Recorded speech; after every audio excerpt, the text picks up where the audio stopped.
Hi friend, this is Vikas Pandey and welcome to easytutsforyou.com। पहले के video tutorial में हम पढ़ चुके हैं कि फंक्शन क्या होता है। ब्रॉडली इसे दो पार्ट में जो डिवाइड किया गया है कि user defined function and pre defined function. आज हम यूजर डिफाइंड फंक्शन के एलिमेंट पढ़ेंगे। अगर हम खुद का एक फंक्शन बनाना चाहते हैं और प्रोग्राम में से यूज करना चाहते हैं तो उसमें कौन कौन से एलिमेंट्स की जरूरत होती है। तो आज का टॉपिक है elements of user defined function. Elements of user defined function.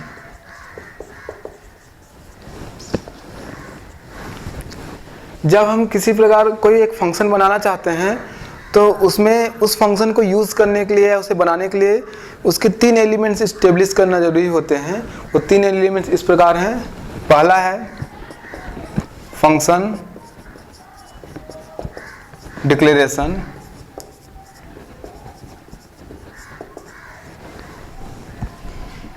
दूसरा है फंक्शन कॉल और तीसरा है फंक्शन डेफिनेशन।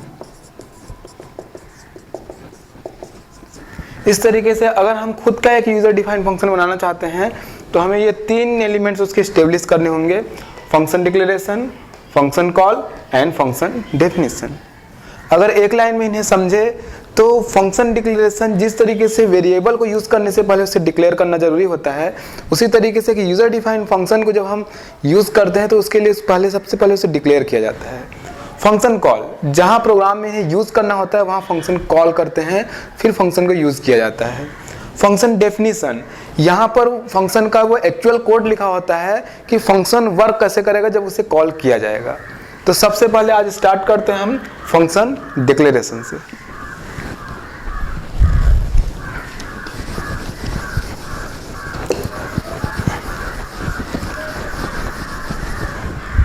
फंक्शन डिक्लेरेशन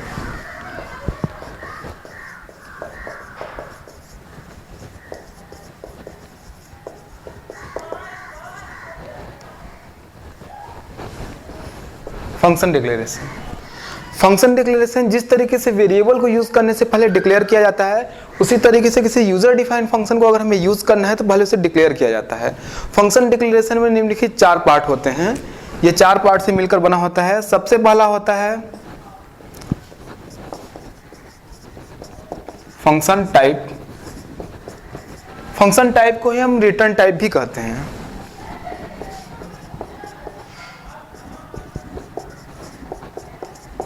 दूसरा फंक्शन नेम,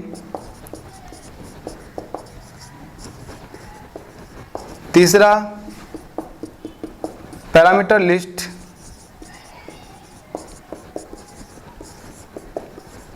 और चौथा टर्मिनेटिंग सेमीकोलन।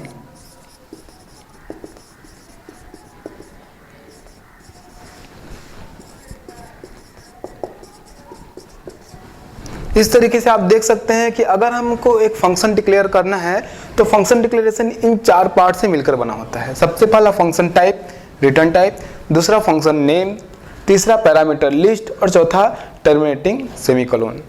तो हम एक एक करके इन चारों पार्ट को समझेंगे। जब फंक्शन को डिक्लेयर करना होता है तो सबसे पहले हमें यह बताना होता है कि फंक्शन कोई वैल्यू रिटर्न करेगा कि या नहीं करेगा। जो कोई इसे कॉल करता है उससे अगर वैल्यू रिटर्न होती है तो वहाँ पर रिटर्न टाइप लिखा होता है, जो कि पहला है फंक्शन टाइप।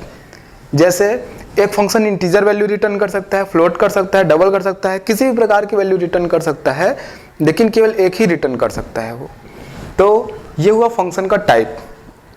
अगर फंक्शन कोई वैल्यू रिटर्न नहीं करता तो फंक्शन वाइड होता है। इसके सिंटैक्स से हम आगे समझेंगे।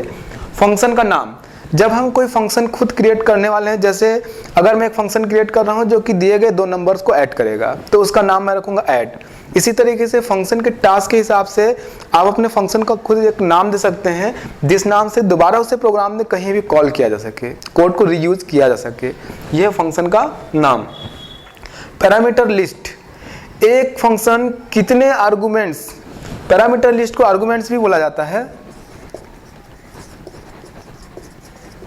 आर्गुमेंट्स।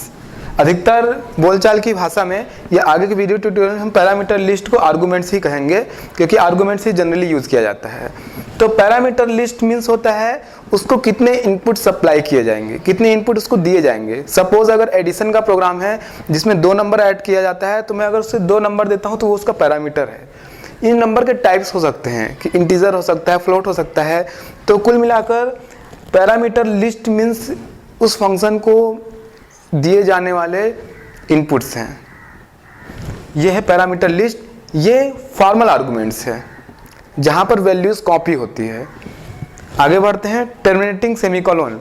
इसका जब मैं सिंटेक्स लिखूंगा तो जब फंक्शन डिक्लेयर किया जाता है तो फंक्शन डिक्लेरेशन की लाइन का अंत एक सेमीकोलन से होता है, हम उसे सेमीकोलन से क्लोज करते हैं।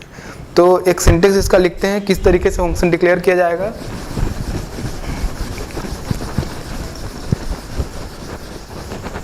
सपोज मेरे पास एक फंक्शन है जो कि दिए गए 2 नंबर्स को ऐड करता है और उन नंबर्स के एडिशन को रिटर्न करता है।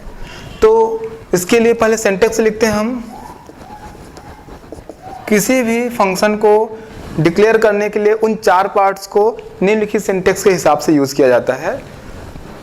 पहला है टाइप, फिर फंक्शन का नाम, फिर फंक्शन के अंदर पैरामीटर लिस्ट, और उसके बाद ये लाइन का एंड होता है सेमीकॉमा से। तो आप देख सकते हैं type, function name, parameter list और लास्ट में सेमीकॉमा। तो सपोज एक एग्जांपल लेते हैं जहां पर 2 नंबर्स को ऐड करने के लिए मैं एक फंक्शन बना रहा हूं जो दिए गए 2 नंबर्स को ऐड करके आपको एक वैल्यू रिटर्न करेगा। तो यहां पर हम इस सिंटेक्स के हिसाब से इसको डिजाइन करते हैं, लिखते हैं, डिक्लेयर करते हैं। तो सबसे पहले 2 नंबर जो है वो इंटीजर हैं। 2 नंबर को ऐड करने के बाद जो वैल्यू रिटर्न करेगा वो भी इंटीजर होगा। तो टाइप में हम लिखते हैं इंट। फंक्शन का नाम मैं रखने जा रहा हूं ऐड, तो फंक्शन नेम की जगह होगा ऐड।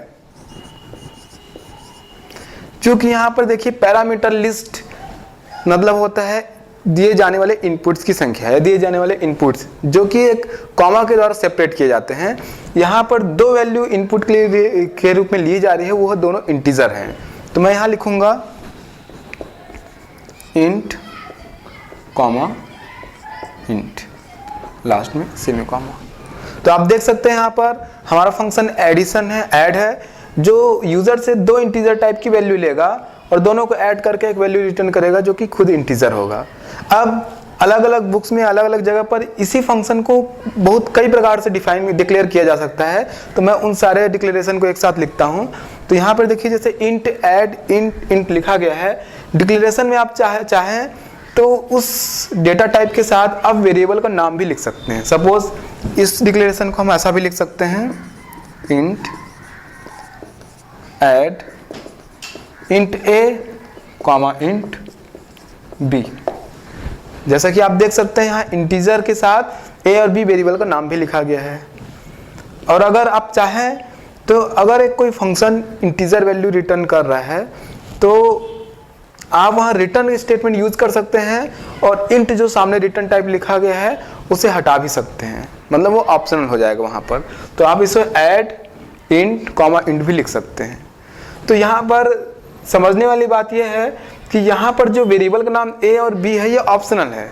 आप चाहे तो इसे लिख सकते हैं, चाहे तो इसे छोड़ सकते हैं। नेसेसरी है कि आप फंक्शन का टाइप और फंक्शन के अंदर सप्लाई किए जाने वाले इनपुट्स के टाइप और उनकी संख्या लिखिए। मतलब एक पैरामीटर लिस्ट में होना क्या जरूरी है कि आप कितने आर्गुमेंट से सप्लाई कर रहे हैं और आर्गुमेंट का टाइप क्या है और वो किस सीक्वेंस में है। सपोज अगर यहाँ पे इंट कॉमा फ्लोट है तो आगे जब कभी फंक्शन को फिर से डिफाइन किया जाएगा, डेफिनेशन दी जाएगी, तो उसी सीक्वेंस में डेफिनेशन दी जाएगी इंटीजर कॉमा फ्लोट। उनके डेटा टाइप्स को नहीं बदला जा सकता, उनकी संख्या को नहीं बदला जा सकता और उनके जो सीक्वेंस है उनको भी बदला नहीं जा सकता। तो पैरामीटर लिस्ट में दिए जाने वाले इनपुट्स की संख्या और उनका टाइप्स और उनका जो सीक्वेंस है वो जरूरी है। यहाँ पर अगर आप ए बी इनका जो नाम लिखा गया वो छोड़ भी देते हैं तो वो ऑप्शनल है। और डेफिनेशन के समय अगर मैं इंट ए कॉमा बी लिखा हूँ, जब ये फंक्शन को डिफाइन किया जाएगा तो ए और बी की जगह आप दूसरे वेरिएबल का नाम भी ले सकते हैं जो कि एरर जनरेट नहीं करेगा, क्योंकि ये ऑप्शनल है, डेफिनेशन में आप इसे बदल भी सकते हैं। तो इस तरीके से फंक्शन डिक्लेरेशन में आज आपने समझा कि किस तरीके से फंक्शन को डिक्लेयर किया जाता है, उसके अंदर जो पैरामीटर लिस्ट है उसमें कौन सी चीज़ ऑप्शनल है, कौन सी चीज़ नेसेसरी है, और किस तरीके से उसको किस तरीके से उसे डिक्लेयर किया जाता है। अभी जो मैंने आपको 3 पार्ट सबसे शुरू में एलिमेंट्स बताया, उसमें सबसे पहला फंक्शन डिक्लेरेशन था जिसमें हमने 4 पार्ट को पढ़ा। दूसरा उसमें है फंक्शन कॉल। जब हम फंक्शन को यूज करना चाहते हैं किसी प्रोग्राम में किसी भी जगह पर, तो हम केवल फंक्शन को कॉल करते हैं। तो दूसरा एलिमेंट हम समझते हैं फंक्शन कॉल।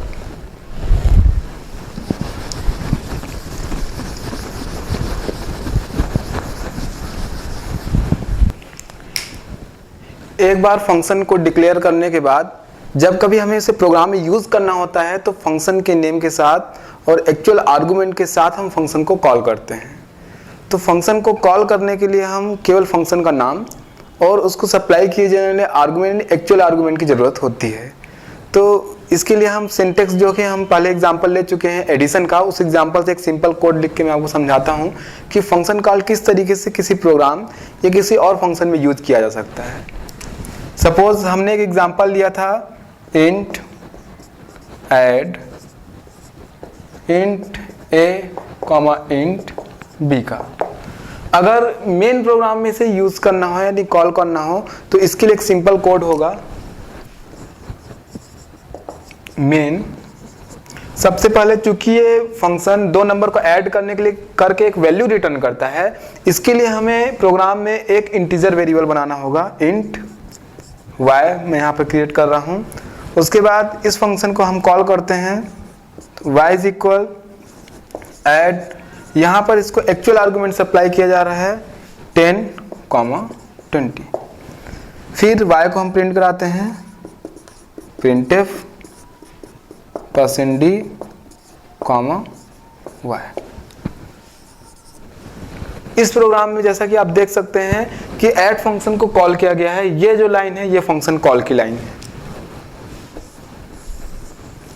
ये लाइन फंक्शन कॉल, ये लाइन फंक्शन कॉल की है जो कि डिक्लेरेशन के तरीके से, डिक्लेरेशन में जैसा डिक्लेयर किया गया है वैसा यूज किया गया है। यहाँ पर इंटीजर टाइप की एक वैल्यू रिटर्न होगी, ऐड 2 नंबर्स या 2 एक्चुअल आर्गुमेंट 10 और 20 को ऐड करेगा, और जो इसका एडिशन होगा वो y को रिटर्न करेगा। ये ऐड कैसे वर्क करेगा, 10 और 20 पे कैसे ऑपरेशन करेगा, किस तरीके से उन्हें ऐड करेगा या उस पर क्या ऑपरेशन करेगा, ये फंक्शन डेफिनेशन में लिखा जाता है।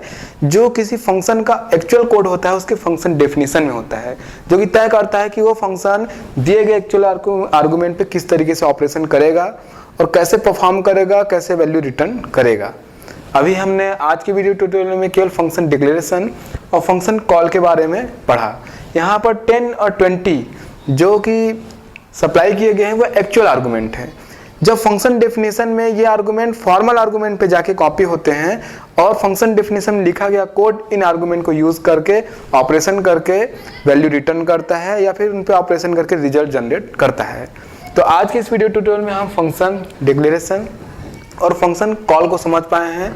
अगले वीडियो ट्यूटोरियल में आपको फंक्शन डेफिनेशन के बारे में बताया जाएगा कि उसमें कौन कौन से पार्ट होते हैं और किस तरीके से फंक्शन डेफिनेशन लिखी जाती है।